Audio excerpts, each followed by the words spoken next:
All right. Hey. We're live again. Yeah, good morning, everyone. Morning. It's Monday, July 24th, 5 minutes past 9. This is episode number 6 of the Intentional Spark show. We decided yesterday. No, there's some confusion last weekend. You just confused me again. This could be 7. We'll go with 6. But this is episode number 6. 6 straight weeks of us doing this show is our commitment to start doing more Facebook Lives and putting more content out to help you think about marketing, content marketing online, and really, maybe ask us questions about what it's like to be freelancers, how to build an agency. We've been doing both. How to brand yourself and not just focused on your clients' marketing, but your own marketing as well. And that's our big reason for doing these. Is we're finally focusing on our own marketing. So, with that, we last Friday tried to do what our team called a boozy brainstorm. And basically, in all of our attempt to create more content for Intentional Sparks brand, we thought it'd be fun to have our entire team on the call on Facebook Live on Friday. Do something more fun than just a typical business chat that people, a lot of people do on Facebook Live. Yeah. So the rule was we had to have a drink in hand, and because sometimes drinking can spark brainstorming is supposed to be free flowing. Yeah. It's 4:00 on Friday. So we wanted to have a Facebook Live with the entire group and kind of have a brainstorming around our own marketing and some Facebook Live series that we could host coming up. And so we had this great idea, but it didn't go as planned. Well, we had an idea. I don't know if it was a great idea. It was a great idea. It was an idea. So we got this together. We tested it a couple times on our own. Seemed like it could work. We logged in. We used, there's only one piece of software right now that it looks like, besides open source software, that's like more complicated. But it's called BlueJeans. It's what Facebook uses internally. But it lets you have more than 2 people on at the same time. So like right now, the software we're using here to put the banner at the bottom, Meg and I could actually be in separate rooms. You can get 2 people on at the same time. Mm-hmm. But that's the most all the software does, except for this one called BlueJeans. Could let us have up to 25 people. So we had 4 people we wanted on. We had our core team here in Portland. And we had tested it beforehand and made sure it worked, and it worked. We went on BlueJeans. But the one thing we hadn't tested was actually connecting it to the Facebook Live. So we logged in, went to connect it, and kept getting errors. And not even errors, just kept not working. Like it would go through the process and then just disappear. So it didn't even tell us what was wrong. And after a frantic 10, 15 minutes of trying to hack it and crack the code, we found a resource page, and very fine print at the bottom said that you can't do a Facebook Live using BlueJeans. Business Manager. Yeah, if your Facebook page is managed through Facebook's Business Manager, which ours is, because we have a lot of clients, and so we use the Business Manager to kind of make it easier to manage all of them. But we bring this up not to complain, but to really take it as a learning lesson. These. Fun. What's that? Yeah, it was still fun. It was still fun. Yeah, we tried. We tried. We still had our drinks and talked about stuff. The drinks had nothing to do with the technical errors we ran into. We want that to be clear. But so I think the big takeaway is, we work with a lot of clients on producing webinars for them for launches and product, and email funnels and kind of building all that out. There's a lot of hesitation, reservation around what if things go wrong. What do I do? Will that look bad? What we always try and tell them is, look, things will go wrong. That's the only thing we can guarantee is there will be errors at some point. The software messes up. Even if everything's perfect, sometimes you have a bad internet connection. Sometimes there's just a glitch in the software you're using. You just got to roll with it. And for us, nothing really bad happened. It was just going to be a fun brainstorm. People got notified that we were going live on Facebook, and we never went live.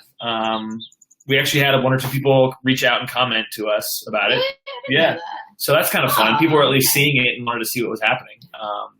But don't be afraid of trying new things. You want to try them early so that, good thing this wasn't part of any launch we were doing or promotion for our own services, because then it's a little more, we're actually doing it as part of a actual revenue generation strategy. This is really just putting out fun content. Practice makes perfect. Right. That's kind of So try a lot of things and try them now before you actually think you need them, because we never would have learned this, right? So now when we want to work with clients on these things, we can tell them we know exactly how this works. We know the pitfalls involved. Anyway, so that's what happened with Friday. Not everything's perfect. In fact, most things with online marketing tend not to be perfect. And where you really shine is how you adjust. We're really selling ourselves here. Hire us. Well, you got to be real. That's right. You know what? I talked to a lot of people. Not all great. Shit will break. I talked to a lot of people, and they get promised a bill of goods from people that's saying, you know, I can promise you 10x return, blah blah blah. You want to have a real conversation? This is what that looks like. Just say we're great at what we're doing. Things will break with everything. It's how you adjust. Yeah, no, but. And we know how to adjust. Anyways, we hope we can host another Boozy Brainstorm, and we'll actually host a Boozy Brainstorm. Yeah, and it's fun. Sure, and hopefully we'll come up with some fun ideas for Facebook Live content. Yeah. But if you're watching this now, we'd love to actually get ideas for Facebook Live content. We're looking for ongoing series. So like we have this Monday morning, every Monday morning at 9 a.m. we do 9 a.m. Pacific. We do Intentional Spark Show and Tell. But we're looking for other recurring series, whether it's interview series with other entrepreneurs and business owners. Maybe people sharing specific stories around specific topics. Maybe chicken wing eating contest with, local entrepreneurs. I don't know. It could get weird. Meg's always a big fan of food, so all of her ideas involve food. But the idea also is not to just do the standard, typical type of business interview content. There's a lot of that out there. We're looking for ways to make it more fun and kind of showcase that this online business thing doesn't have to be a slog. We're not in corporate life for a reason. We want to have fun with it. So, any ideas? Throw them in the chat either now or when you're watching this later. All right. What's next? Up next, topic number 2: the do's and don'ts of controversial campaigns. So I'm not going to share this, but Constantly put out an article this week, kind of talking about the do's and don'ts of controversial campaigns. And I kind of wanted to flag this. We all talked about it a little bit internally, just. I think you see a lot of controversial topics done well, but when you see them done poorly, it not only does poorly, it kind of sets you back to before you started. It's that cringe moment too, I feel like. Yeah. That other people have, at least I do when I see it. Yeah, and you're always like, how could someone have let this get out, let alone an entire company let this ad get out or this promotion get out? Because there were so many people looking at it. And I think, it's easy to say that in hindsight, but when you're in the middle of it and you have what you think is a creative idea at the time, you kind of get caught up in it. Mm-hmm. And so this article talks about the do's and don'ts, and, controversy can be good, right? That's how you go viral. You have something that's controversy can make things go viral because a lot of people, if people are shocked or disagree, they're going to share it with friends, or if someone really agrees and thinks no one else knew about this, they're going to share it too and be like, I told you so. So that's why controversy works well. But this article highlights a couple of good controversial ones. And I think, the one that kind of stood out to me the most was called the Hotel Hygiene Exposed campaign. It was created by Travel Math, which is an online trip calculator. And it basically asks the question, which hotel rooms are the dirtiest? We've all wondered it. We've all been into a gross hotel room before and kind of been like, how gross is this? I just remember seeing that 60 Minutes episode on the hidden those cameras. It was terrible. You'll never stay at a hotel after watching that. Yeah, I've heard you're never supposed to drink out of the glass cups. I always do. I know, we always do, but those are supposed to be really gross. Or I put my toothbrush in it, as a holder in the bathroom. It's not much better. Yeah, exactly. Anyways. But so right there, we're already talking about it. Oh, we always wish we knew what the answer was. Controversial because you're going, they're a travel company, an online travel calculator. I'm sure they work with online hotel brands. So they're going to upset some of them.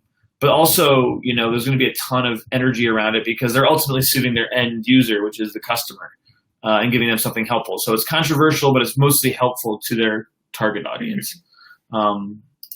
This other example was something taboo. Talk about something that, people don't talk about a lot.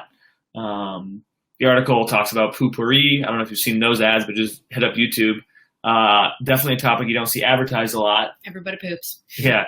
But if you look at that, the way they handled it, they added humor, and it was shared super virally on Facebook and YouTube and everywhere else. So those are done well. And this article, I think, really came out of the Pepsi ad, the Kendall Jenner Pepsi ad, talking about that was definitely a don't. And the difference between the ads that worked in that ad, I think is really just you're co-opting something that's already in the public consciousness, and you're trying to position your brand as being beside it, but it's so self-serving that it's obvious.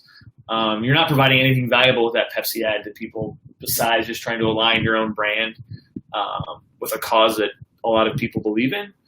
And that's where it becomes dangerous because it becomes obviously disingenuous. I think the other campaigns, are more value first, and I think value first thinking in general will lead you the right way. And so controversy can work, but you got to be super careful and always get clients to sign off triple on it, and really make sure they understand, why it's controversial.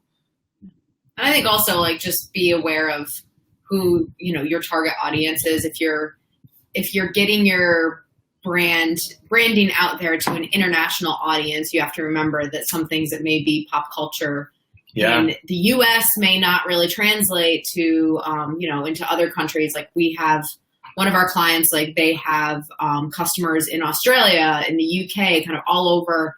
And a lot of things like, with humor, you have to kind of say, okay, is that internationally funny, or is that only like jargon and slang that we use here in the US, and or just riffing off of pop culture. And although everybody knows Beyonce, everyone should know Beyonce. Beyonce translates. Beyonce translates. Yeah. So okay, so this is kind of the last big topic I was going to touch on. Pricing yourself as a freelancer. I actually had some discussions last week with people around pricing. This is a little inside baseball, but if you're a freelancer or have an agency or building an agency, Meg and I started as freelancers. We know that life. We work with a lot of freelancers still, and I think what we see most often probably is people staying too long at their existing prices and not increasing their price consistently. And what ends up happening is you can make a good living for yourself, but you get stuck with so many clients that you can't find new clients. And you're so busy that you can't grow. And you also don't have enough room then to hire people to help you and kind of get out of, spending, making money by spending time. And so for pricing, I think that the things we always believe was try and increase your prices. Every time you get a new customer, your prices should go up. If you're a freelancer. Yeah, you're getting better at what you're doing. You're becoming busier, so your time is more valuable the more clients you have. And you're becoming just more of an expert in the space, and have that credibility by getting more and more clients in the door. So you can definitely, think about going up in your rates. Right. And you're not serving anybody if you're so busy you can't take on new clients or you can't service your existing clients. You want to price yourself so that you actually have the time to put in work on clients you love. But on the flip side of that, I also think I've seen some people get a little entitled with pricing where they might not be that busy and they're like, no, I'm valuable. I'm X dollars per hour. I'm X dollars per project. And then they don't understand why they don't have more clients. I think when you're starting out, you want to price yourself so you get clients, get the work, because those clients lead to referrals. Work with people that know people, do really good work, and ask for a referral. And then when you get the referral, increase your prices from there. You don't want to price yourself out of having any work. So that's kind of the model is we think start on the low end, start cheaply, work hard, always clarify, never lock yourself into some kind of year-long contract, but let people know that, this is my rate now. It's going to go up. When you get a referral, increase your prices. Or set 3 months. One thing we've done with clients is, we'll set a 3-month contract to begin with. So you kind of get your feet wet with the client, like they can see your work and you price that low, but then say, okay, at the end of the 3 months, we're going to reassess this contract. And then that's where you can kind of see if it makes sense for the amount of work you're doing for that client to really kind of go, maybe think about upping your hourly rates for that. Yeah, for that engagement. So. Yeah. And I think too, think about the type of client you're working with. Often when we work with freelancers now, we're bringing them a client base that we already have and that's growing. And so I often tell freelancers, when you work with us, you're not going to have to go prospect and hustle and have as much client management because we're handling a lot of those pieces. We work with you on strategy. So honestly, like working with us, you could probably charge less. We're working with an agency that can bring you clients, right? Versus going out and finding that one client, you need to charge more because you also have to charge for all the other prospects you have to talk to get that one client. Whereas if you work with an agency, you can build up a pipeline of recurring clients and get past clients when you have bandwidth, and you don't have to spend all the time going into it. Because I think, and that on the when you think about it, a lot of freelancers when they start out don't charge enough sometimes because they're charging for the hours worked for the client without charging for all the hours worked trying to get the client and all the other clients. And so you have to charge enough to really cover all of that. So don't just give yourself a price. Think about pricing in relation to the type of clients you work with. and how you can grow that. That's Yeah. pricing as a freelancer. Yeah, pricing as freelancer. It's fun, and it's also nerve-wracking, and I think people don't give it enough thought because it's kind of awkward. Talking pricing is always awkward, so Yeah.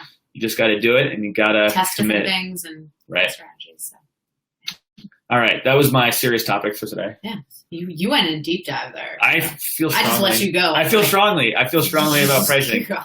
Okay, music to work to. So one that we wanted to bring up today is Brandi Carlile. Love Brandi. Yeah, Huge we fan. both. I think that's like the one that we agree on a lot of music. Yeah. but her I'm in obsessed. particular, yeah, you're obsessed, and I love her. Yeah. But the reason why we brought it up is because we're actually traveling this week. Tony is going to Scotland for his future brother-in-law's bachelor party. Yeah, a little scotch drinking. Yeah, and I'm going to be in Park City for my sister-in-law's bachelorette party. Very cool as well, but Scotland, I don't know. I mean, it's not a competition, but I'd say this guy's winning. That'll be cool. But yeah, anyways, long story short, Brandi Carlile is coming to Portland this weekend, and we were going to go to her concert, but I already got some stuff on the books. I wanted to go. She's come to Portland like 3 times. We've been out of town never every been time. around, so we might just have to like jam out to her in the office this week to get our fix. Yeah, her last 2 albums are awesome. Firewatcher's Daughter and Bear Creek. So anyway, if you like folk, yeah, that's our recommendation. And if you have any suggestions on what we should be working to, or yeah, we'd love some new to music. do some shout outs to next week on the show and tell. Drop it in the comments. All right, that's it. Next week we'll be back again, 9 a.m. Pacific. I don't think Meg's going to be here. She'll be traveling back from Park City. So someone else will be joining me, or I'll be doing this solo, just like a radio host. You guys should do the Boozy Brainstorm on Monday. Monday morning? No, Yeah. That's a terrible suggestion. But yeah, Funny episode 7 next Monday, 9 a.m. Pacific, 12 p.m. Eastern, or 8. This is going to be the thing that we always do. All right. Well, this was fun, and we'll see you all next week.